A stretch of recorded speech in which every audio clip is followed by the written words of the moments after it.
The goat life ఆడు జీవితం Malayalam industry నుంచి వచ్చే first real pan Indian film.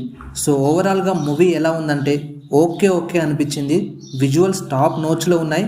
Performances అయితే ఆస్కార్ వర్తి. బట్ కొన్ని పోర్షన్స్ వర్కౌట్ అవ్వలేదు. ఇంకా డీటెయిలింగ్గా రివ్యూ చూద్దాం. ముందు ఈ సినిమా గురించి ఒక ఇంపార్టెంట్ మ్యాటర్ తెలుసుకోవాలి అందరూ. ఈ మూవీ కాన్సెప్ట్ 16 ఇయర్స్ ముందే మొదలైంది. స్టోరీ అండ్ స్క్రిప్ట్ వచ్చేసి 10 ఇయర్స్ పాటు రాశారు. అండ్ ఫైనలీ షూటింగ్ స్టార్ట్ చేసి ఆల్మోస్ట్ 6 ఇయర్స్ అవుతుంది.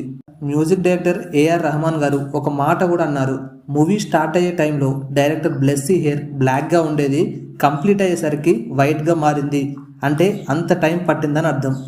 అండ్ ఈ మూవీ ప్లాట్ వచ్చేసి నజీబ్ అనే అతను తన వైఫ్ అండ్ పిల్లలకి మంచి జీవితం ఇవ్వడం కోసం వలస కూలి అంటే నార్మల్గా సౌదీ అరేబియాకి వర్క్ చేయడానికి వెళ్తూ ఉంటారు కదా, అలా ఈ నజీబ్ కూడా సౌదీకి వెళ్తాడు. బట్ అక్కడ ల్యాండ్ అయిన తర్వాత కమ్యూనికేషన్ సరిగ్గా లేక ఒక గోట్ ఫామ్కి వెళ్తాడు. సో ఇక్కడి నుంచి ఏం జరిగింది, ఆ ఎడారిలో ఎలా చిక్కుకున్నాడు, ఆ ఎడారి నుంచి బయటపడి ఫ్యామిలీని కలుస్తాడా లేదా, ఇవన్నీ మీరు మూవీలో చూస్తారు. సో స్టార్టింగ్ నుండే నజీబ్ లైఫ్ అండ్ అతను ఫేస్ చేసే ప్రాబ్లమ్స్ ఇవన్నీ చూపించారు. బట్ ఒక ప్రాబ్లం ఏంటంటే సౌదీ అరేబియా పోర్షన్ చూపించే టైంలో లాంగ్వేజ్ కరెక్ట్గా ట్రాన్స్లేట్ చేయలేదు. పర్టికులర్లీ ఆ సీన్స్ చాలా కన్ఫ్యూజింగ్గా అనిపించాయి. అండ్ ఎడారిని చూపించే షార్ట్స్లో విఎఫ్ఎక్స్ కొంచెం ఎగ్జాజరేటింగ్గా ఉంది. బట్ పృథ్వీరాజ్ సుకుమారన్ పర్ఫార్మెన్స్తో ఎక్కడా కూడా ఆ థాట్ అయితే రానివ్వలేదు. అండ్ ఫస్ట్ హాఫ్ విషయానికి వస్తే ఇక్కడ మొత్తం నజీబ్ చాలా డిసప్పాయింట్ అవ్వడం, బాధపడడం, లైఫ్ నుండి హోప్స్ వదిలేయడం ఇవన్నీ చూపించారు.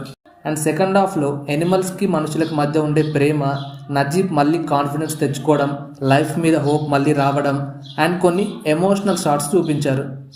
అండ్ నజీబ్ చాలా సఫర్ అవుతాడు ఫిజికల్గా and at the same time మెంటల్గా అక్కడ ఉండే వాళ్ళ చేతిలో. అండ్ మనిషికి కావాల్సిన బేసిక్ నీడ్స్ వాటర్ కూడా దొరకదు అక్కడ. ఎస్పెషల్లీ ఎడిటర్ని అప్రిషియేట్ చేయాలి. ఫ్లాష్ బ్యాక్ సీన్స్ని ప్రజెంట్ సీన్స్తో కనెక్ట్ చేసి చూపించే ట్రాన్సిషన్స్ మొత్తం వేరే లెవెల్ ఉంటాయి. అంటే టైం అనేది ఎంత ఫాస్ట్గా మూవ్ అవుతుంది, టైం చేంజెస్ ఎవ్రీథింగ్ అనే ఫిలాసఫీని క్లియర్గా పోర్ట్రే చేశారు. And coming to the performances, సినిమాలో కొన్ని క్యారెక్టర్స్ ఉంటాయి. మోస్ట్ ఆఫ్ ద స్టోరీ మొత్తం నజీబ్, పృథ్వీరాజ్ సుకుమారన్ క్యారెక్టర్ మీద రివాల్వ్ అవుతూ ఉంటుంది. పృథ్వీరాజ్ పర్ఫార్మెన్స్ పక్కా ఆస్కార్ రేంజ్లో ఉంటుంది. ఫిజికల్ ట్రాన్స్ఫర్మేషన్ మూవీ స్టార్టింగ్లో 98 kgs and movie ending time వరకల్లా 67 kgsకి చేంజ్ అయ్యాడు. అండ్ మూవీలో ఇంకో 2 క్యారెక్టర్స్ కూడా బాగానే అనిపించాయి. Jimmy Jean Louis and KR Gokul, వీళ్ళు నజీబ్ ఫ్రెండ్స్గా యాక్ట్ చేశారు. ఇబ్రహీం కాదిరి అండ్ హకీమ్ అనే క్యారెక్టర్స్లో వీళ్ళ పర్ఫార్మెన్స్ డీసెంట్గా ఉంది. సో ఫైనల్లీ నా పర్సనల్ ఒపీనియన్లో చెప్పాలంటే మూవీ సినిమాటోగ్రఫీ బ్యూటిఫుల్గా బ్లెండ్ అయింది. బట్ సెకండ్ హాఫ్లో వచ్చే కొన్ని సిచ్యువేషన్స్ రిపీట్ అయినట్టు అనిపించింది. ఆ సీక్వెన్సెస్ స్టోరీ ఫ్లోని బ్రేక్ చేశాయి.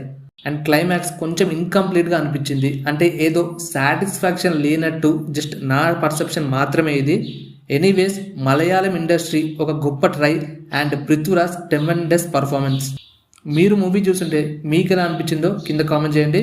అండ్ ఈ మూవీకి రేటింగ్ వచ్చేసి నేను 3 stars ఇస్తా. మీరు ఎంత స్టార్స్ ఇస్తారో కూడా కింద కామెంట్ చేయండి. So let's meet in the next video. Love you all. By.